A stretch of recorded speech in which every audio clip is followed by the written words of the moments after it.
라오디게아는 잘 나가는 도시였습니다.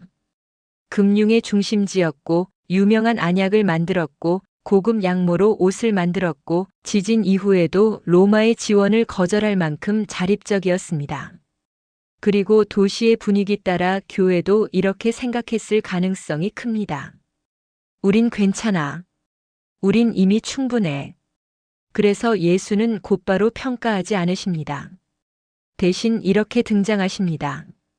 나는 아멘이다. 여기서 아멘은 확정자, 최종 판정자라는 뜻입니다. 예수는 말합니다. 너희의 자기평가가 너희를 평가하는 것이 아니라 내가 너희 인생의 결론을 내리는 존재이다. 그리고 이어서 말씀하십니다. 나는 충성되고 참된 증인이다. 증인은 의견을 말하는 사람이 아닙니다. 현실을 왜곡 없이 증언하는 사람입니다. 라오디게아 교회 자신의 진단은 이랬습니다. 우린 괜찮다. 그러나 아멘이시오 충성되고 참된 증인이신 예수는 그 진단서 위에 도장을 찍지 않으십니다. 마지막으로 예수는 이렇게 선언하십니다. 나는 하나님의 창조의 근본이다. 여기서 근본은 첫 번째 피조물이라는 말이 아닙니다. 모든 존재가 거기서부터 시작되는 기원, 기준, 통치 원리입니다. 예수는 이렇게 말씀하시는 겁니다.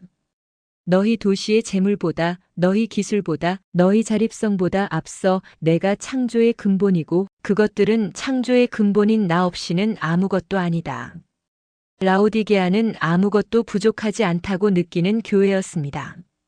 그래서 예수는 그 부족함을 말하기 전에 기준부터 다시 세우십니다. 너희가 너희를 어떻게 보느냐가 아니라 내가 너희를 어떻게 보느냐가 진짜 현실이다. 이제부터 라오디게아가 가장 듣기 싫어할 진짜 진단이 시작됩니다. 차지도 않고 뜨겁지도 않은 그 상태 말입니다. 15절은 꾸중이 아닙니다. 왜 이렇게 열정이 없느냐는 말도 아니고 차라리 믿지 말라는 뜻은 더더욱 아닙니다. 이 말은 상태에 대한 진단입니다. 라오디게아 사람들은 이 말씀을 듣는 순간 곧바로 이해했습니다. 왜냐하면 이 도시는 물 때문에 늘 문제였기 때문입니다. 히에라폴리스에는 뜨거운 온천수가 있었습니다. 병든 몸을 고치는 물이었습니다. 골로새에는 차가운 샘물이 있었습니다. 갈증을 살리는 물이었습니다. 여기서 차가움은 냉담한 감정이 아니고 뜨거움은 열광적인 상태가 아닙니다. 차가운 물은 차갑기 때문에 유익했고 뜨거운 물은 뜨겁기 때문에 쓰임이 있었습니다. 하지만 라오디게아의 물은 멀리서 끌어오는 동안 차가운 물은 미지근해지고 뜨거운 물은 식어버렸습니다. 마실 수도 없고 치료할 수도 없고 입에 넣으면 오히려 토하고 싶어지는 물. 예수는 차가움을 꾸짖지 않으십니다. 뜨거움만을 요구하지도 않으십니다. 어떤 방식이든 내 손에 들려 누군가에게 유익이 되는 상태를 원하십니다. 그래서 이렇게 말씀하시는 겁니다. 차든지 뜨겁든지 하기를 원하노라. 원하노라. 헬라어로 오펠론. 이 말은 분노가 아닙니다. 실망도 아닙니다. 탄식도 아닙니다. 이 말의 뉘앙스는 이겁니다. 차갑거나 뜨거웠다면 그래도 쓸모가 있었을 텐데. 예수의 요구는 분명합니다. 기능을 회복하라. 누군가의 갈증을 살리든지 누군가의 상처를 고치든지 어떤 모습으로든 역할을 하라는 것입니다. 이제 예수는 다음 절에서 이 미지근함이 주님께 어떤 반응을 일으키는지 직접적으로 말씀하십니다. 16절은 감정적인 분노가 아닙니다. 예수가 화가 나서 던져버리겠다는 말도 아닙니다. 이건 혐오의 표현이 아니라 상태에 대한 판정입니다. 라오디게아 사람들은 이 말을 듣는 순간 몸으로 이해했습니다. 왜냐하면 이 도시는 매일같이 토할 수밖에 없는 물을 마시던 도시였기 때문입니다. 멀리서 수로를 통해 끌어온 물은 도착할 즈음이면 차가운 물은 시원함을 잃고 뜨거운 물은 치유력을 잃습니다. 미지근하고 석회 성분이 가득하고 입에 넣는 순간 몸이 먼저 거부하는 물. 그래서 예수는 말씀하시는 겁니다. 너희가 더러워서가 아니다. 악해서도 아니다. 하지만 지금 상태로는 내 입에 머물 수 없다. 여기서 미지근하다는 말은 헬라어로 클리아로스. 이 단어는 적당함이나 중립을 뜻하지 않습니다. 고대에서 클리아로스는 불쾌함을 일으키는 상태를 말합니다. 그리고 예수는 그 결과를 이렇게 선언하십니다. 내 입에서 너를 토하여 버리리라. 이 말에는 두 가지가 들어 있습니다. 에메오, 몸이 본능적으로 밀어내는 구토. 멜로, 그렇게 될 수밖에 없는 운명, 피할 수 없는 결과. 즉, 이 말은 이겁니다. 지금 상태가 유지된다면 이 결말은 피할 수 없다. 여기서 중요한 표현이 하나 있습니다. 내 입에서. 입은 말씀이 나오는 곳이고 증언이 흘러가는 통로이며 사명이 전달되는 자리입니다. 그 입에서 뱉어진다는 건 증언의 자리와 사명의 자리에서 박탈과 배제를 의미합니다. 교회로서의 역할 종료 선언입니다. 그리고 여기서 우리는 자연스럽게 앞선 교회를 떠올리게 됩니다. 빌라델비아 교회에게 예수는 이렇게 말씀하셨습니다. 내가 내 앞에 열린 문을 두었다. 작은 능력이었지만 말씀을 지켰고 이름을 부인하지 않았던 교회. 그래서 그 교회는 주님의 사역 안으로 들어오는 문 앞에 서 있었습니다. 그런데 라오디게아는 다릅니다. 이 교회는 너무 충분하다고 느꼈고 너무 잘 살고 있었고 그래서 아무도 살리지 못하는 상태가 되었습니다. 빌라델비아는 작아서도 주님의 입에 머물 수 있었지만 라오디게아는 모든 것을 가졌기에 주님의 입에 머물 수 없었습니다. 한쪽에는 열린 문이 있었고 다른 한쪽에는 토해냄이 있었습니다. 문제는 열심이 아니었습니다. 문제는 아무 역할도 하지 못하는 상태. 주님의 입에 머물 수 없는 기능 상실이었습니다. 17절에서 가장 무서운 말은 가난하다가 아닙니다. 벌거벗었다도 아닙니다. 가장 무서운 말은 내가 말하기를입니다. 헬라어로 레게이스. 이 말은 사실을 말하고 있다는 뜻이 아닙니다.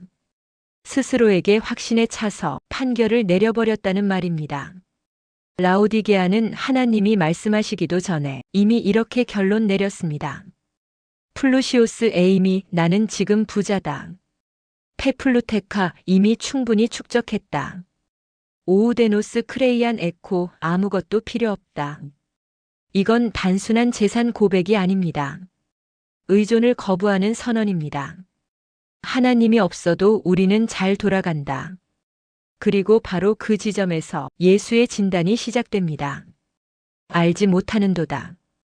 이 말은 정보가 부족하다는 뜻이 아닙니다. 자기 상태를 전혀 인식하지 못하는 치명적인 무지를 뜻합니다. 라오디게아의 비극은 가난이 아니었습니다. 자기 인식의 오류였습니다. 그래서 예수는 이 도시의 자랑을 하나씩 뒤집어 진단하십니다. 라오디게아는 금융의 도시였습니다. 하지만 예수는 말씀하십니다.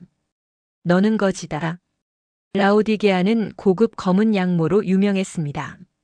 하지만 예수는 말씀하십니다. 너는 벌거벗었다. 라오디게아는 유명한 안약을 생산하던 도시였습니다. 하지만 예수는 말씀하십니다. 너는 눈멀었다. 그리고 이 진단은 하나로 끝나지 않습니다. 예수는 5겹으로 라오디게아의 실체를 벗기십니다. 곤고한 자, 가련한 자, 가난한 자, 눈먼 자, 벌거벗은 자. 이건 모욕이 아닙니다. 치료를 위한 진단입니다. 겉으로는 가장 성공한 도시였고 가장 성공한 교회였지만 하나님 앞에서는 가장 위험한 상태였습니다. 왜냐하면 아무것도 부족하지 않다고 느끼는 순간 하나님을 필요로 하지 않게 되기 때문입니다. 빌라델비아는 작은 능력을 가졌기에 문을 열어달라고 매달렸고 그래서 열린 문을 받았습니다. 하지만 라오디게아는 모든 것을 가졌다고 느꼈기에 문을 두드릴 이유조차 느끼지 못했습니다. 그래서 예수는 그들의 불을 빼앗으러 오신 게 아닙니다. 그들의 착각을 깨트리러 오셨습니다. 이제 예수는 이 파산 선언 뒤에 처방전을 꺼내십니다. 내게서 살아. 18절에서 예수는 더 이상 책망하지 않으십니다. 명령하지도 않으십니다. 권하십니다. 권하노니 헬라어로 쉼블레우오. 이 단어는 판결문에 쓰는 말이 아닙니다. 관계를 끊을 때 쓰는 말도 아닙니다. 회복을 바라는 사람이 아직 남아있는 가능성을 향해 내미는 조언입니다. 앞에서 토하여 버리리라는 가장 무거운 경고를 하셨지만 예수는 아직 이 교회를 포기하지 않으셨습니다. 그래서 이렇게 권하십니다. 내게서 살아. 헬라어로 아고라손 파르 에모. 이 말은 돈을 지불하라는 뜻이 아닙니다. 대가를 치르라는 말도 아닙니다. 거래의 방향을 바꾸라는 겁니다. 예수는 라오디게아가 가장 자랑하던 새 영역을 정확히 집어 처방하십니다. 내게서 불로 연단한 금을 사라. 너희가 신뢰하던 분은 시장에서만 통하는 가치였다.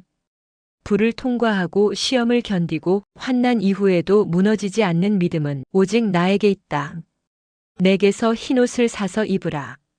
사람 앞에서는 차려입었을지 몰라도 하나님 앞에서는 아무것도 걸치지 못한 상태. 의와 정체성은 스스로 꾸미는 것이 아니라 내가 입혀주는 것이다. 마지막으로 내게서 안약을 사라. 너희는 보지 못한다. 지식이 없어서가 아닙니다. 정보가 부족해서도 아닙니다. 자기 자신을 볼 수 있는 분별력이 사라졌기 때문입니다. 그래서 예수는 안약을 사라고 하십니다. 라오디게아의 문제는 아무것도 없어서가 아니라 모든 것을 잘못된 곳에서 샀다는 것입니다. 그래서 예수는 빼앗으러 오신 게 아닙니다. 무너뜨리러 오신 것도 아닙니다.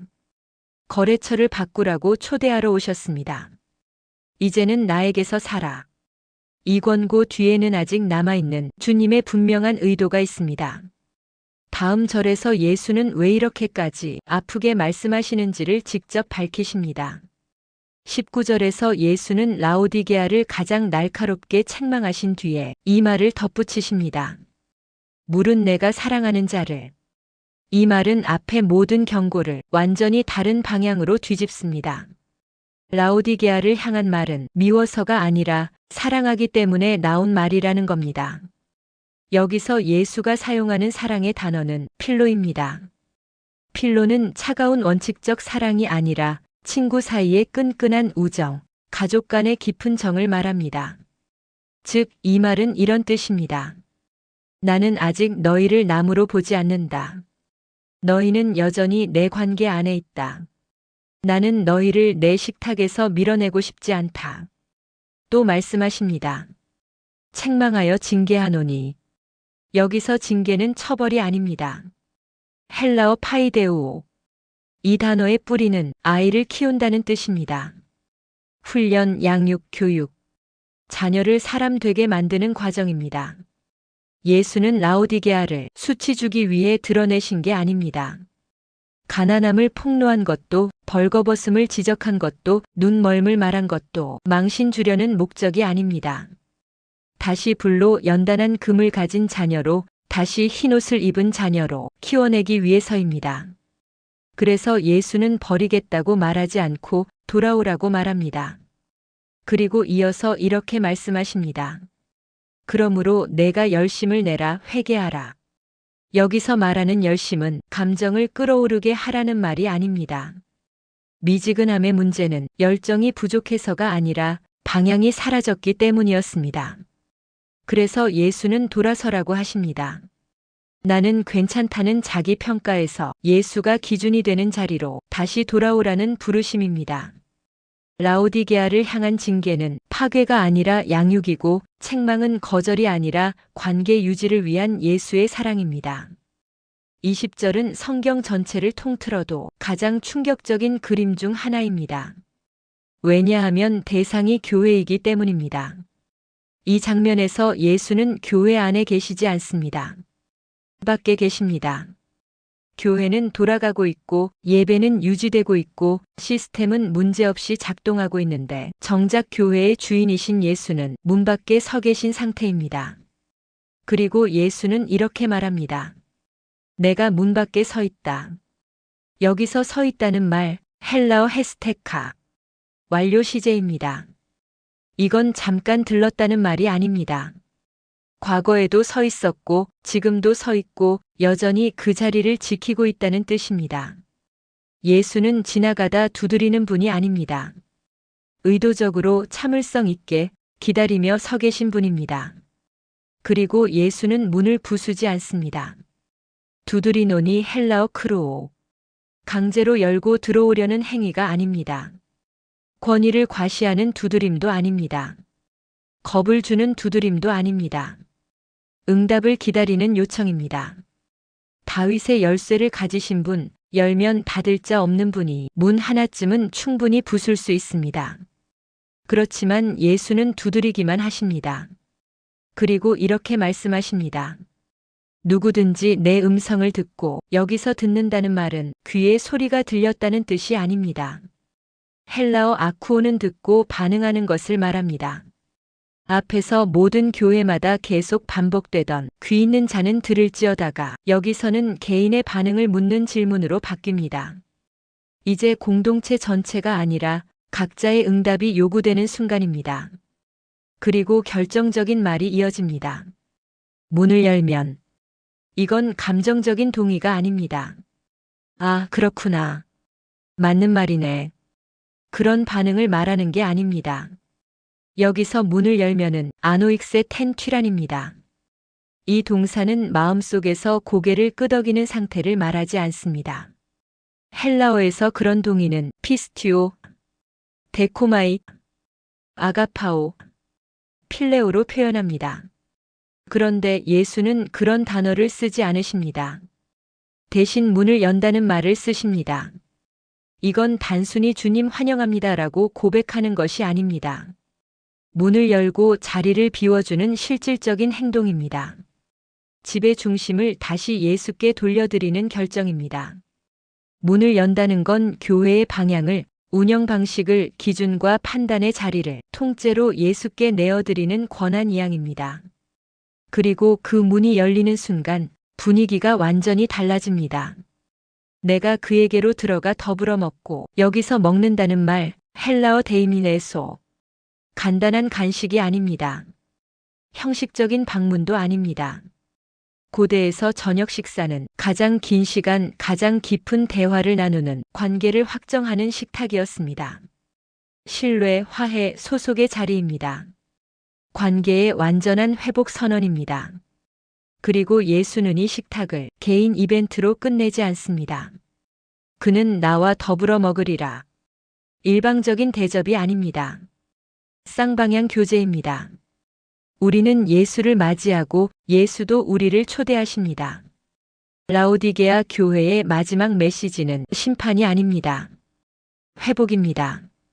문을 두드리시는 예수는 떠나고 싶은 분이 아니라 돌아오고 싶은 분입니다.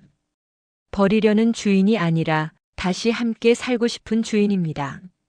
문은 이미 안쪽에 있고 예수는 이미 밖에 서 계십니다. 그리고 이 장면은 묻습니다. 문을 열 것인가 아니면 예수를 밖에 세워둔 채 종교를 운영할 것인가? 조금 전까지의 흐름을 기억해 봅시다. 미지근하다.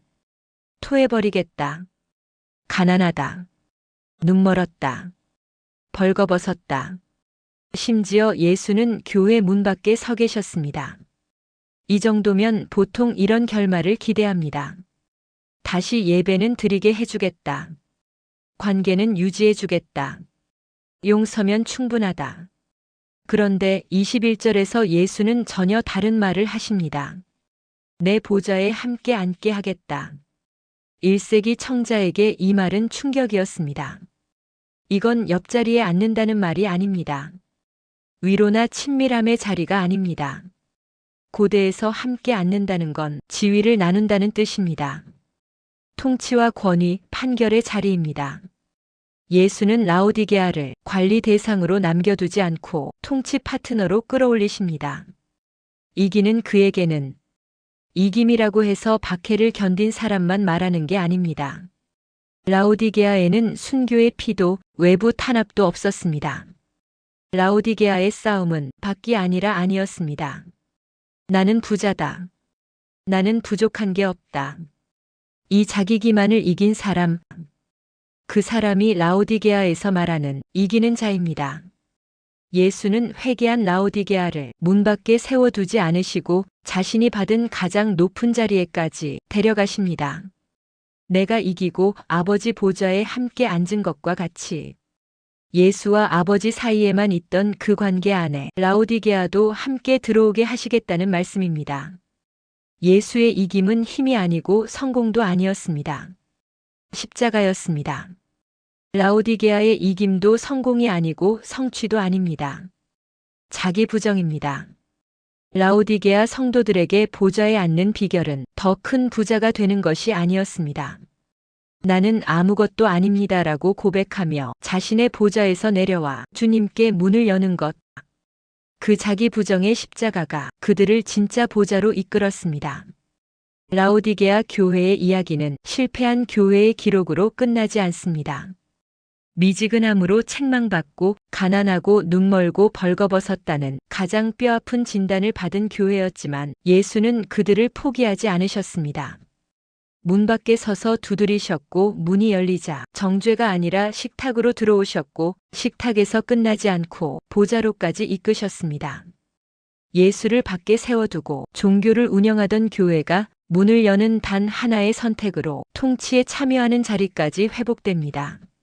라오디게아의 문제는 열심이 없어서가 아니었습니다. 기회가 없어서도 아니었습니다. 예수 없이도 충분하다고 믿었던 것, 그 확신 자체가 문제였습니다. 그리고 그 확신을 내려놓는 순간 예수는 말합니다. 그럼 이제 내 자리에 함께 앉자. 교회 안을 지키는 자리가 아니라 예배만 드리는 자리가 아니라 나와 함께 세상을 다스리는 자리로. 스스로 부유하다고 착각했던 가난한 교회가 보좌의 동역자가 되는 순간입니다. 이 교회는 예수와 가장 멀리 떨어져 있었던 교회였습니다. 그런데 동시에 가장 높은 약속을 받은 교회이기도 했습니다. 그래서 라오디게아는 경고로 끝나는 편지가 아니라 가장 극적인 회복의 이야기로 남습니다. 라오디게아의 이야기는 여기까지입니다. 교회에 대한 모든 책망이 끝난 자리에서 요한계시록은 이제 시선을 바꿉니다. 다음 장면은 교회가 아니라 하늘입니다. 문제의 원인이 아니라 통치의 중심을 보여줍니다. 다음 영상 요한계시록 4장. 하늘의 열린 문으로 들어가 보겠습니다. 오늘 영상이 누군가에게 필요하다면 함께 나눠주세요. 감사합니다.